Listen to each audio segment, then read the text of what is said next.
오늘 우리에게 주시는 하나님의 생명의 말씀은 마태복음 5장 9절 말씀입니다. 제가 봉독해 드리겠습니다.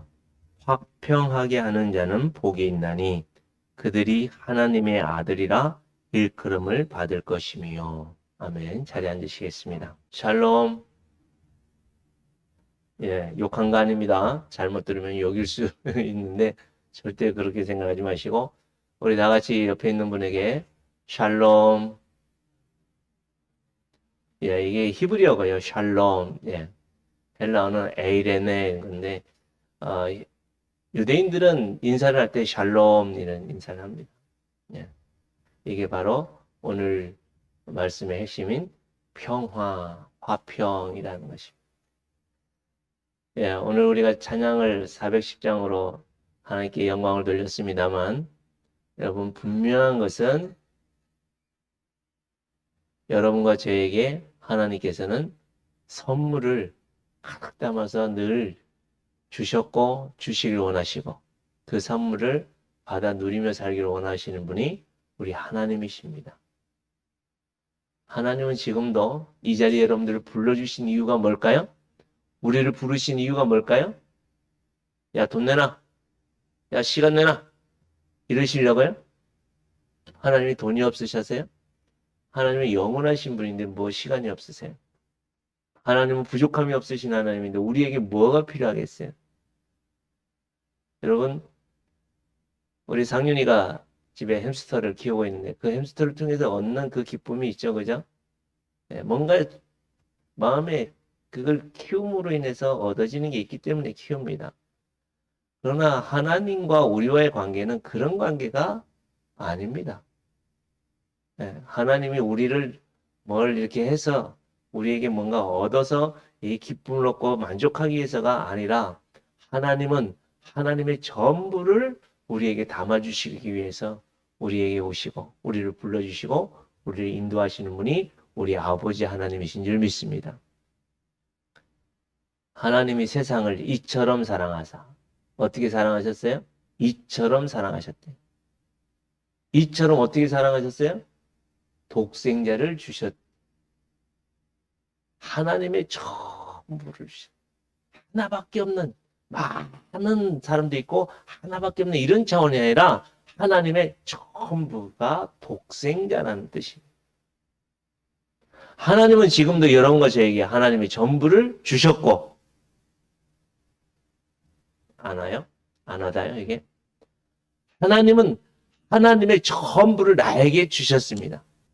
딱 붙여야 되는데 그죠? 이거 소리 들으면 막 보지야 1,000억 줄게. 1,000억이 아니라 지금은 좀 1,000억은 감도 안 온다.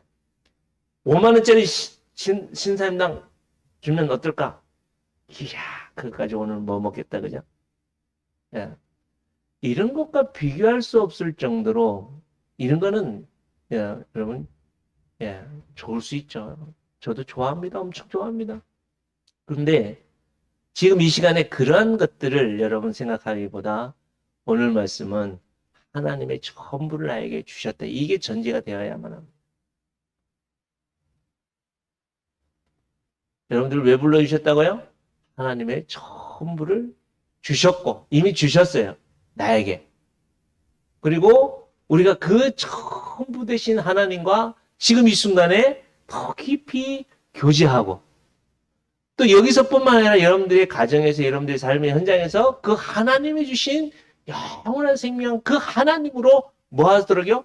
샬롬을 누리며 살아갈 수 있도록 하나님은 오늘 우리에게 이 말씀을 주셨습니다.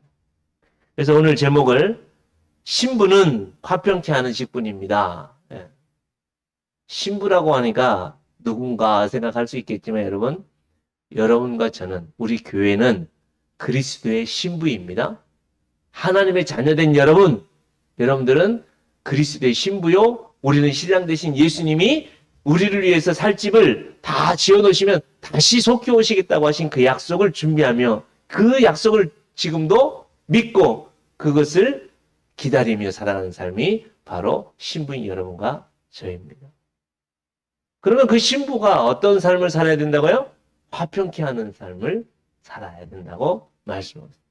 근데 화평이 뭐냐? 이것을 제대로 모르면, 이 화평이라는 것을 우리가 제대로 이해를 못하면, 여러분, 교회를 다녀도, 예수님을 믿어도,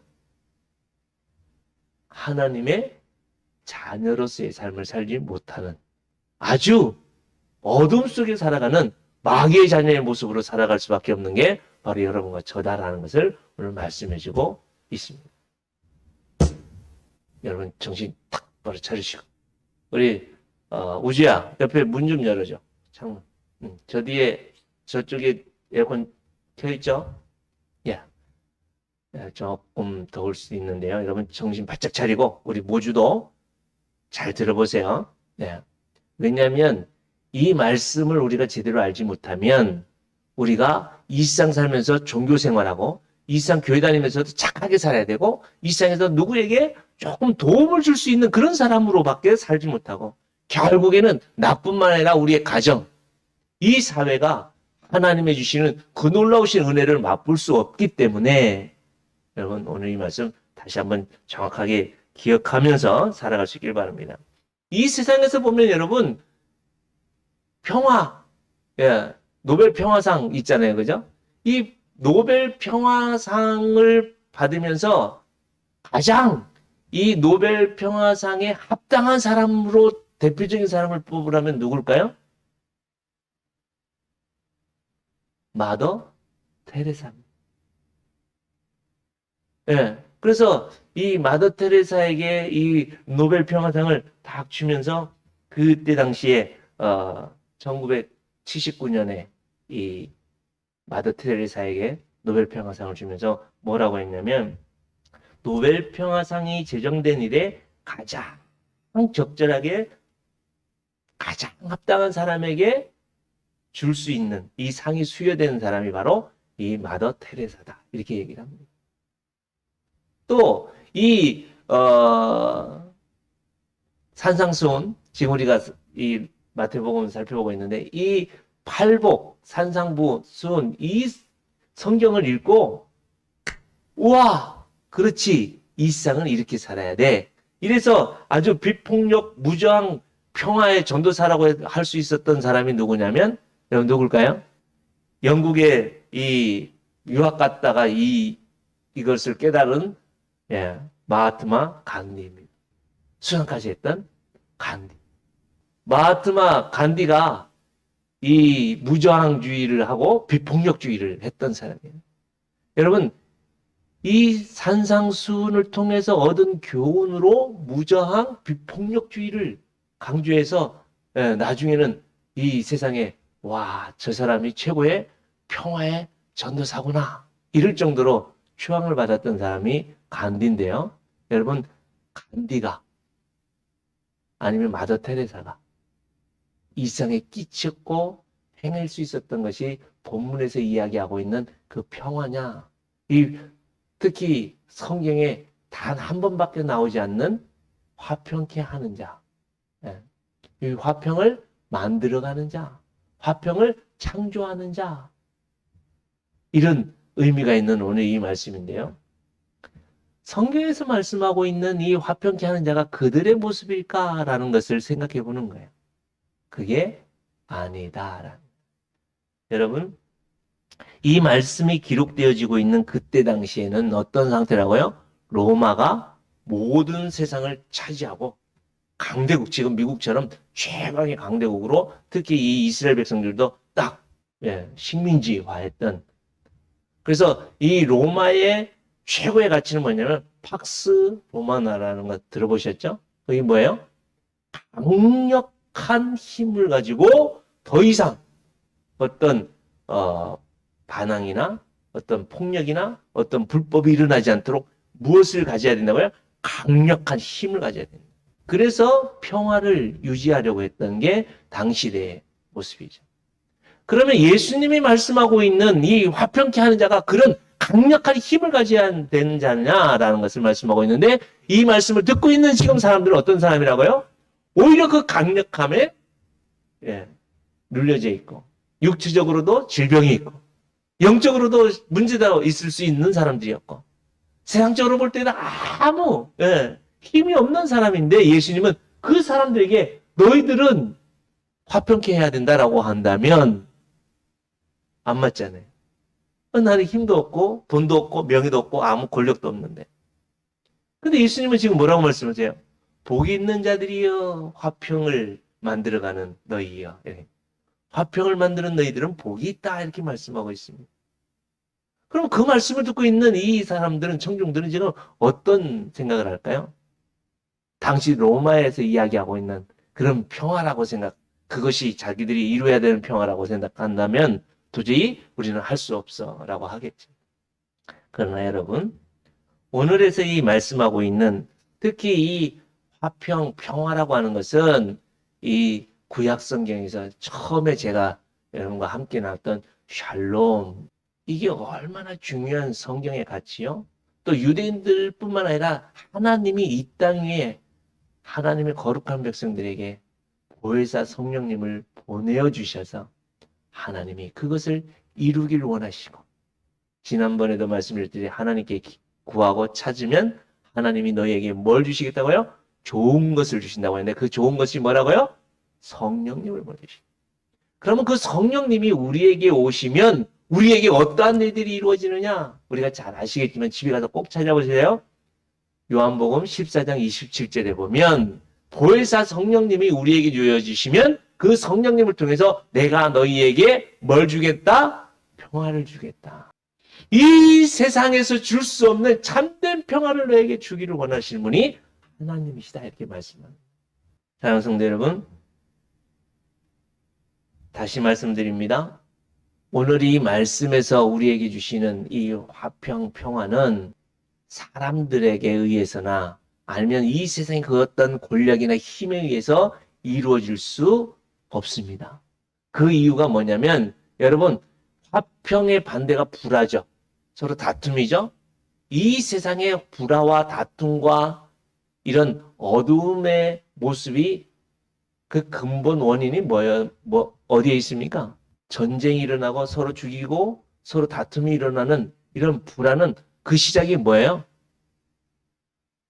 그것은 내가 하나님이 되고 싶어서 따먹은 선악과를 따먹은, 이거 중요합니다. 그 선악과를 내가 따먹은 것에서 시작됩니다. 이 세상의 다툼과 이 세상의 불협화음은 내가 하나님이 되려고 하는 그 선악과를 따먹은 그 순간에 이 땅에 뭐가 이루어졌어요? 불화가 이뤘고 다툼이 이루어졌습니다. 절대로 화평을 이룰 수가 없는 세상이 되어버렸어요. 왜요? 첫째, 하나님과의 관계가 깨어졌죠. 내가 하나님이 되려고 하는 순간 하나님과의 관계가 깨어졌습니다. 하나님과의 관계가 깨어지니까 어떤 관계가 깨어졌어요? 아담과 하와의 부부 관계가, 사람과 사람과의 관계가 깨어졌습니다. 또한 사람과 이 자연과의 관계가 거기서 깨어졌습니다. 사람을 통해서 이 세상의 땅들이 저주를 받았습니다. 사람들의 범죄를 통해서 이 세상의 자연 만물들, 모든 피조물들이 다 관계가 깨어졌습니다. 사람과 자연과의 관계만 깨어진 것이 아니라 자연과 자연과의 관계들도 다 깨어졌습니다. 그래서 거기서 이루어지는 게 약육 강식이에요. 강한 사람들만, 강한 것들만이 살아남을 수 있는 세계가 이 세상이 되어버렸습니다. 무엇을 먹어서요? 선악과를 따먹어. 왜 그럴까요? 에덴 동산에서는 하나님이 베풀어 주셨고 하나님이 모든 것을 다스리셨고 하나님이 통치하시고 하나님의 은혜로 완벽한 것이 에덴 동산이죠. 이 에덴 동산에서 무엇이요? 사람이 선악과를 따먹을 을 통해서 깨어졌습니다. 그러면 이 세상에 그러면 사람들이 어떻게 해야 다시 이 에덴 동산, 이 샬롬, 하나님의 나라가 회복될 수 있느냐는 거예요. 간디처럼요? 마더 테레사처럼 선을 베풀면요? 그럴까요? 이 표현이 조금 정확한지 어쩐지 우리가 한번 생각해 보면 좋겠는데요. 뭐냐면 여러분 몸이 아파요? 머리가 아파요? 그러면 뭘 드셔야 돼요? 최고 좋은 게요. 마약을 딱 먹으면 이 모든 고통이 싹 사라진대요. 그런 평안을 누리죠. 막 유토피아를 얻은 것 같고 막 온 세상을 얻은 것 같죠. 그런 마약을 계속해서 먹으면 될까요? 여러분, 제가 마약이라고 표현했지만 이 마약이라는 것에는 뭐가 들어가요? 그건 돈도 들어갑니다. 거기에는 우리의 성공도 들어가고요. 거기에는 술과 담배와 우리를 계속해서 중독되게 하는 그것을 우리가 처음에 시작했던 하나님 외에 다른 모든 것은 다 우리로 하여금 뭐 한다고요? 중독되게 만들고 우리를 꽉 얽어매게 하는 것이 이 세상의 모든 것들입니다. 심지어 그게 뭐까지 돼요? 남편까지도, 아내까지도, 자녀들까지도, 부모까지도, 옆에 있는 사람들까지도 모든 사람들이 뭐요? 중독되어 있는. 예를 들어서 여러분, 부모님이 자녀에 대해서 중독처럼 그런 경우도 있잖아요. 자녀밖에 없어. 막 세상 다막 시부모도 없고 아무것도 없고 오로지 자녀들. 그래서 자녀들에게 집중하면 어떻게 되죠? 남편도 너무 자녀들에게, 아내도 너무 자녀들에게 집중하면 부부관계가 제대로 안 돼요. 또한 그 자녀는 어떻게 될까요? 그 자녀 또한 무너지는 거예요. 그래서 조금 성장해서 결혼하려고 하는데 부모님과 자녀와 배우자를 바라보는 시각이 같을 수 없죠. 그래서 자녀가 내가 이 남자하고 이 여자하고 내가 결혼을 하겠다 그러면 부모님이 반대를 하죠. 왜? 내 눈에는 안 찬다 이거죠. 그럼 어떻게 해요? 그때 하는 말이 내가 너를 어떻게 키웠는데. 이게 한 단편적인 이야기지만 여러분 이 세상에 있는 모든 것들 나중에 제가 결론적으로 말씀을 드리겠습니다. 이 세상의 모든 것들은 다 그럴 수밖에 없습니다. 그래서 하나님께서 우리에게 화평케 하기 위해서 이 세상에 있는 율법과 이 세상에 있는 모든 것들 방법을 다 했는데 완성할 수가 없었어요. 그래서 어떻게 해요? 이 땅에 화평을 가지고 오신 분이 계세요. 그분이 누구예요? 예수. 우리 한번 다 같이 이사야서의 9장 6절부터 보겠습니다. 한번 다 같이 읽어볼까요? 시작. 이는 한 아기가 우리에게 낳고 한 아들을 우리에게 주신 바 되었는데 그 어깨에는 정사를 메었고 그 이름은 기묘자라 모사라 전능하신 하나님이라 영존하시는 아버지라 평강의 왕이라 할 것임이라. 평강의 왕이 누구라고요? 예수님이라. 다시 말씀드립니다. 이 세상에 부부간에 서로 막 반지 끼고 뭘 끼워주고 선물 주고 뭘 해주고 뭘 해가지고 화평을 이룰 수 있어요. 그러나 그 모든 것은 잠시 잠깐 마약을 투여하듯이 잠시 잠깐 이루어질 수밖에 없는 그 모든 것들이에요. 서로 다툼이 일어나는 이웃 간의 관계도 마찬가지입니다. 그 관계에서도 내가 참을 수 있어요.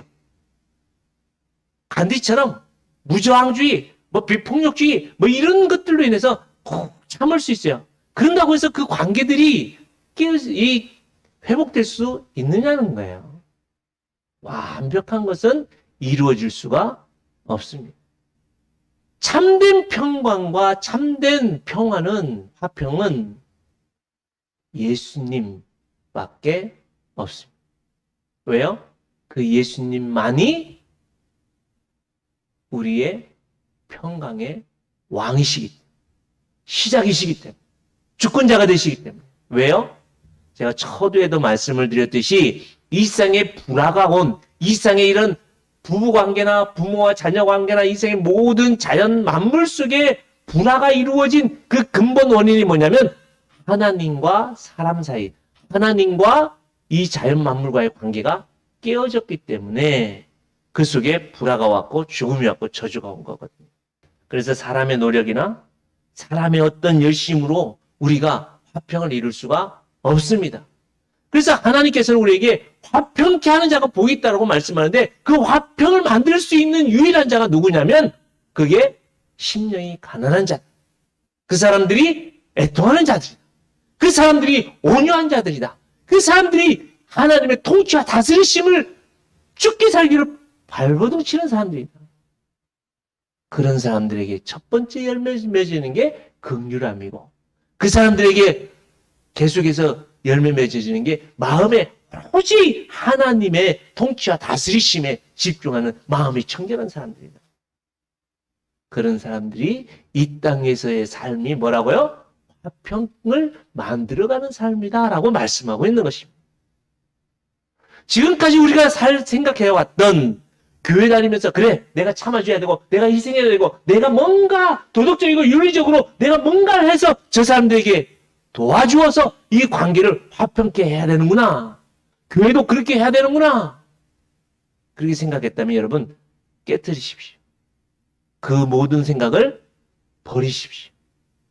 왜냐하면 나나 이 세상의 그 어떤 기관을 통해서는 이 땅에 참된 화평과 평화를 이룰 수가 없습니다. 오로지 이 땅의 평화와 화평은 예수 그리스도를 통해서만 이루어질 수 있습니다. 다시 한번 오늘이 화평케 하는 자는 복이 있다라고 하는 화평케 하는 자, 여기에서 유일하게 형용사로 되어 있는데요. 동사로 되어져 있는 한 곳이 있는데 거기 골로새서 1장입니다. 다 같이 한번 읽어보겠습니다. 시작. 그의 십자가의 피로 화평을 이루사 만물 곧 땅에 있는 것들이나 하늘에 있는 것들을 그로 말미암아 자기와 화목해 되기를 기뻐하십니다. 누가요? 하나님. 누굴 통해서요? 예수 그리스도의 십자가의 피로 말미암아 화목해 되었다. 오로지 이 세상의 화목은 누굴 통해서요? 예수님을 통해. 여러분, 다시 말씀드립니다. 남편이 내가 그래도 조금 인격적으로 좀 내가 잘 살았으니까 연약한 저 사람을 내가 참아줘야지. 사실 목사님 저도 그렇게 생각하고 살았던 적도 있습니다. 그래서 어느 때는 좀 참은 것 같아요. 어느 때는 그냥 넘어간 것 같아요. 그런데 나이가 먹거나 지가 좀 연약하거나 지가 조금 불리하다 싶으면 간 곳이 없어요. 오만 때만 말 막 하고 막 그게 닳도록 막 싸우고 이게 바로 우리들이에요. 그것은 성경에서 말씀하고 있는 화평케 하는 자가 아닙니다. 여러분 저기 물이 있죠. 물이 어느 정도 있으니까 여러분 흔들어도 어떻게 해요? 안전하죠? 막 불안하지 않죠? 근데 이게 바로 이 물의 양이 여기에 가득 차 있다고 생각해요. 조금만 움직여도 움직일 수 있을까 없을까요? 못 움직여 불안하죠. 이건 겁니다. 나라고 하는 내가 뭔가 화평을 이루려고 하면 부자연스럽고 불안합니다. 그러나 만왕의 왕이시고 참된 평강의 왕이신 예수님에게 우리가 담겨져 있다면 아무리 흔들어도 안전할 수 있는. 그래서 주님 안에서 우리가 화평을 이룰 수 있는 그 삶이 최고 안전하고 완벽한 샬롬이다라고 오늘 말씀하고 있는 것입니다. 그러면 우리가 어떻게 해야 화평을 만들어가고 화평케 할 수 있는 자냐? 어떻게 해야? 어떻게 해야 우리가 화평할 수 있을까요? 이것을 깨트려야 돼. 나를 깨트려. 그것을 사도 바울은 뭐라고 말씀하냐면 갈라디아서 2장 20절입니다. 우리 찾으셨으면 됐어요? 안 됐어요? 네, 제가 읽어드릴게요. 이건 너무 잘 아시는 말씀이니까요. 내가 그리스도와 함께 십자가에 못 박혔나니. 누가요? 내가 그리스도와 함께 십자가에 못 박혔나니. 이 자리에 그리스도를 주로 고백하고 예수님을 왕으로 주인으로 영접한 사람들은 이 말씀이에요. 그리스도와 함께 십자가에 못 박힌 사람이 바로 여러분과 저라는 거예요. 그런즉 이제 우리가 어떻게 해요? 그런즉 이제 내가 이 세상 육체 가운데 사는 것은 어떤 삶이라고요? 나는 죽고 나를 위하여 대신 죽으시고 죽음의 권세를 이기시고 살아나신 부활하신 예수님에 의해서 사는 삶이다. 한마디로 나는 죽어야 되고 내가 살아가는 삶은 철저히 누구에 의해서요? 예수님의 평강의 왕이신 예수님에 의해서 살아갈 때. 그래서 예수님 믿는다고 하는 사람들이 가정에서나 직장에서나 삶의 현장에서 그 사람만 있으면 계속해서 관계들이 깨어지는 사람들이 있어요. 옳고 그름을 너무 이야기야. 그게 맞니? 그러니? 너 시간이 왜 틀렸니? 너 왜 제대로 지켰냐니? 이런 말로 계속해서 그 기준으로 살아가다 보면 그 사람만 있으면 괜히 불편해. 그 사람만 있으면 괜히 말하기가 껄끄러워. 그런 사람 있을 수 있습니다. 그것은 철저히 오늘 말씀에서 보면 뭐예요? 죽지 않아서. 누가 죽지 않았냐? 자아가 죽지 않아서. 내가 죽지 않고. 예수님이라면 예수님은 지금 이 상황에 뭐라고 말씀하실까? 예수님은 지금 이 상황에 어떻게 행동하실까? 그것을 생각하지 않고 살아가기 때문에 예수님 믿는다고 하면서 교회에서 직분 받았으면서 교회 생활을 오래 하면서도 그 사람 때문에, 그 교회 때문에 지금 이 코로나 속에서도 이 교회들 때문에 이 세상이 이렇게 시끄러운, 아직도 정리가 안 돼가지고 너무 어려운 상황에 처해져 있는 것을 볼 때 정말 안타까운데요.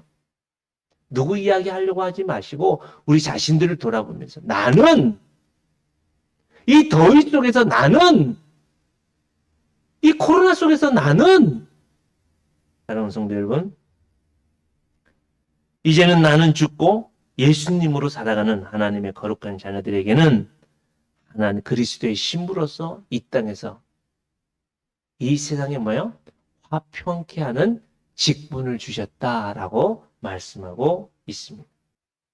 그런즉 누구든지 고린도 후서 5장 17절 보면 그런즉 누구든지 그리스도 안에 있으면 뭐라고요? 새로운 피조물이라. 이전 것은 지나갔으니 보라 새 것이 되었다.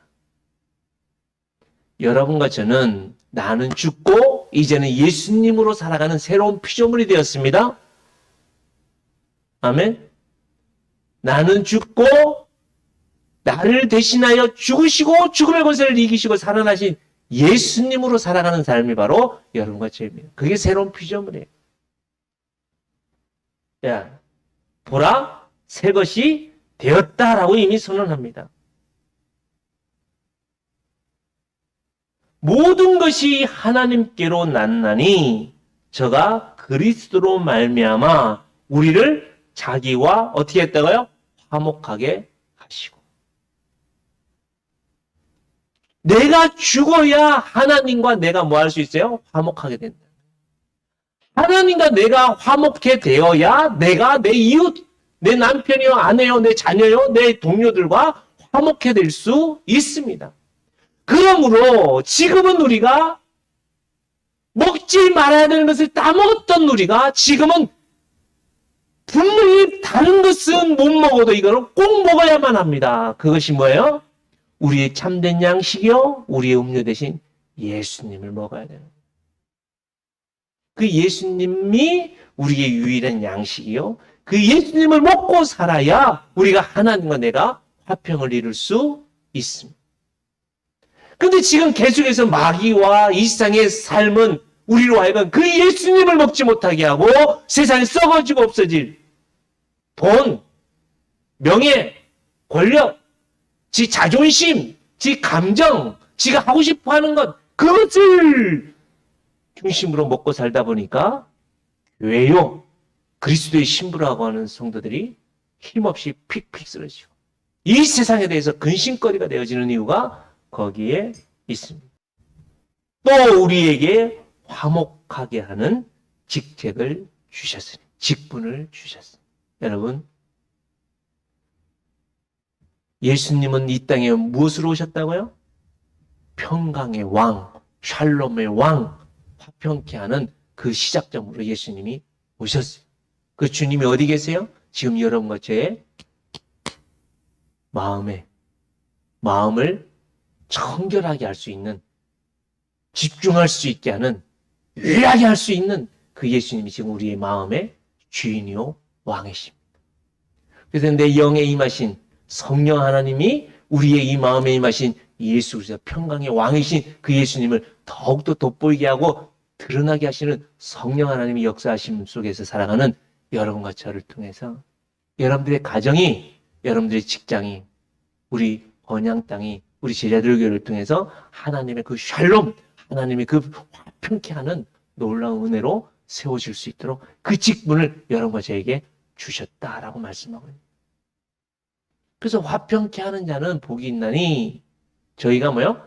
하나님의 아들이라 일컬음을 받는다. 이 자칫 잘못하면 우리가 화평케 해야 하나님의 자녀가 된다라고 말씀하고 있는 이 오해할 수 있는데 그것이 아닙니다. 이미 여러분과 저는 예수님을 주로 고백하는 여러분과 저는 하나님의 자녀가 되는 권세를 이미 가지고 있습니다. 있습니다. 그러나 우리가 뭐 하지 않으면요? 화평케 하는 삶을 살지 않으면 이 세상에서도 마귀의 자녀와 똑같은 삶을 살 수 있다는 사실이에요. 그래서 저는 오늘 이 말씀을 정리하면서 여러분들에게 여러분들의 현관이 화평의 문이 될 수 있기를 축복합니다. 무슨 말이냐? 여러분, 우리 지난주에 목요일 날 운전을 면허를 따가지고 어제부터 혼자 운전을 하고 다니는 우리 안 집사님, 그죠? 제가 누누이 하는 말이 뭐냐면 항상 주위에 있는 차를 돌아보고 내가 어디에 있는지 항상 생각해라. 왜냐하면 여러분, 사고라는 것은 저는 늘 생각하는 게 이 세상의 사고는 뭐냐면 같은 공간, 같은 시간에 있는 것이 사고입니다. 그것이 충돌이에요. 그렇잖아요. 교통사고가 왜 나요? 똑같은 장소에 똑같은 시간에 중복되니까. 그래서 그렇게 안 하려면 똑같은 시간과 똑같은 장소에 없으면 되거든요. 그러기 위해서는 뭘 해야 돼요? 거리를 둬야 돼요. 그러기 위해서는 뭔가 속도를 맞춰야 돼요. 이처럼 흐름을 타야 돼요. 흐름을. 제가 여러분들의 현관문이 이 화평케 하는 복의 통로가 되기를 축복한다는 말씀은 뭐냐면 집에 같이 시간과 공간에 있다가 어떻게 해요? 떨어져 나가잖아요. 남편이 출근을 하고 자녀들이 학교에 가고 뭐 출근하고 이렇게 나가잖아요. 외출하잖아요.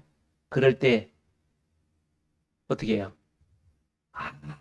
아무런 움직임이 없다면 그 가정은 화평이 무너지. 거기에서 화평을 충분하게. 참 저는 아비지만 우리 아들하고 운전하면서 출근시킬 때가 최고 행복합니다. 정말. 가기 전에 차에 앉아서 둘이 기도할 때가 너무 행복해요. 정말. 아들을 위해서 축복하고 아들이 기도시키면 또 아들이 또 그 하루를 위해서 기도할 때 이 하루를 열어가면서 정말 하나님의 임재와 하나님의 나라를 이루어갈 것을 생각하면 너무 막 기대가 되고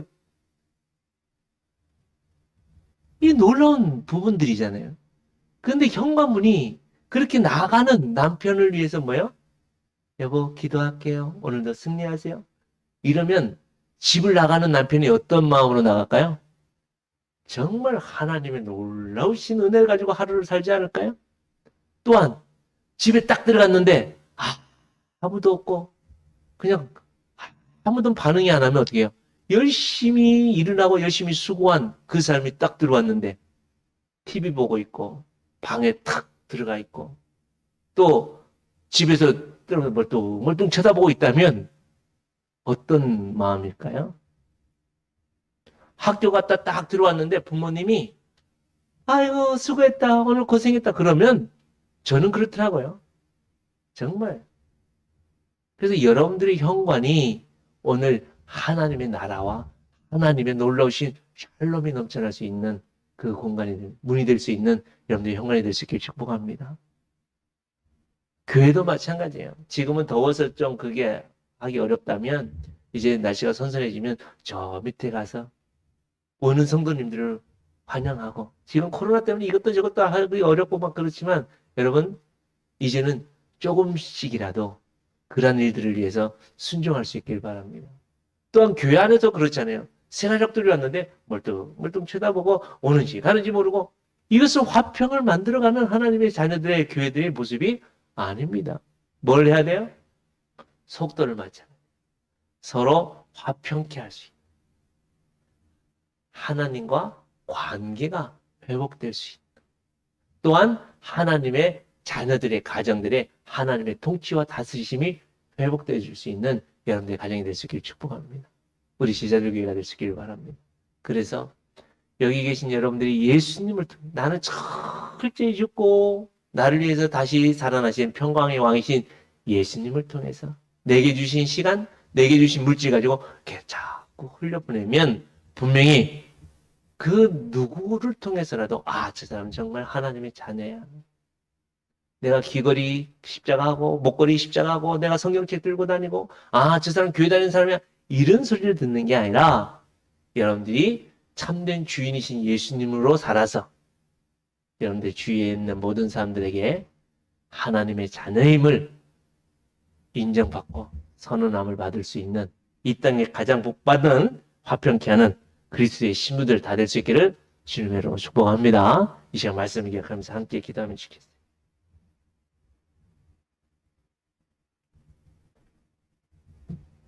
여러분,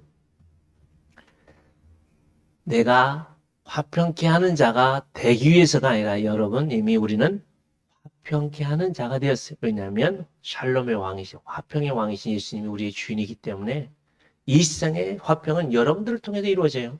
여러분들의 가정의 화평은 나를 통해서 예수님을 주로 고백하는 나를 통해서 이루어집니다. 꼭 부모냐 자녀가 아닙니다. 예수님을 주로 고백하는 나를 통해서 하나님의 나라가 이루어집니다. 내가 죽어야 이루어집니다. 하나님 나를 죽고 예수님으로 살아서 예수님의 샬롬이 우리의 가정에 우리의 삶의 현장에 주님의 몸된 교회에 이 땅에 이루어지는 우리의 삶이 되게 해달라고 다 같이 함께 기도드리겠습니다. 죽음과 저주에서 허덕이는 나를 위하여 샬롬의 왕으로 오셔서 죽음의 권세를 이기시고 살아나신 주 예수 그리스도의 은혜와 아버지 하나님의 영원하신 변함없는 그 크신 사랑과 성령 하나님의 교통케 하심과 온전케 하심이 오늘도 샬롬의 왕이신 예수 그리스도를 주인으로 고백하며 이 땅에서 그 하나님이 이루시고자 하는 그 영원한 생명의 샬롬의 왕국을 이루어 살기로 결단하고 헌신하는 주님의 거룩한 백성들 머리 위에와 저들의 삶의 현장과 특히 주님의 몸된 교회 위에 이제로부터 영원토록 함께 있을지어다. 아멘.